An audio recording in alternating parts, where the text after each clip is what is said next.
One of my favourite Easter traditions is making hot cross buns. Today I'm interested in one of the ingredients in particular, yeast. Without it, my bread just wouldn't rise. But what is it about this strange powdery ingredient that makes it so useful?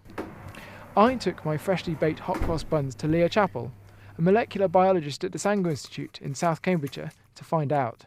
We started by breaking one apart, and I asked Leah exactly what went on for the yeast to create the light, fluffy texture inside. If you look inside, it kind of looks spongy as well. And it's got the same property, I guess, of the sponge, that it's not solid, it's full of pockets of gas. In a sponge, it's air. In the bread, it's carbon dioxide. What is it that the yeast are doing to produce this gas during the baking process? Being alive, basically. I describe yeast as being a simple, complex cell. that's completely counterintuitive, but they're a complex cell in that they're like humans in some kind of way. They're actually got biochemistry that's similar to us.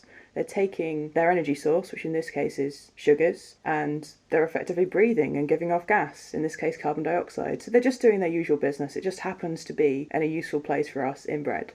When I was doing the baking, I had to leave the dough in a nice warm place for quite a long time to get it to rise. Why is it necessary to leave it in a warm place?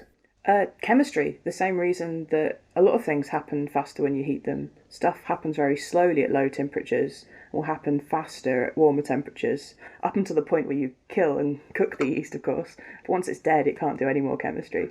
Ideally, we're finding somewhere that allows the yeast to go as fast as possible without quite killing them. Exactly. Bread making is just one place that we can use yeast for making food. What else can we use it for? One of the most widely used places for yeast is in making alcoholic drinks.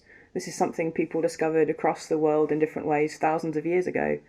The yeast are able to take the sugars in, for instance, grapes in wine or grain in things like beer, and they'll be able to break down that sugar into simpler sugars and alcohol.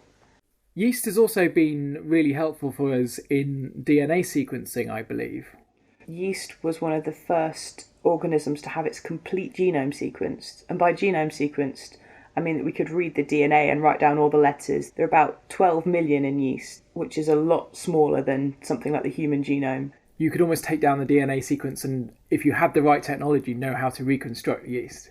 I think within the next 10 years, maybe you'll be able to make a synthetic yeast genome. People have been printing their own bacterial genomes, which are maybe a half or a third of the size. So one day, not that far in the future, we'll be able to prove if we really understand the yeast genome by trying to get rid of all the bits we don't need and seeing if it still works, which will be a very exciting day for biology.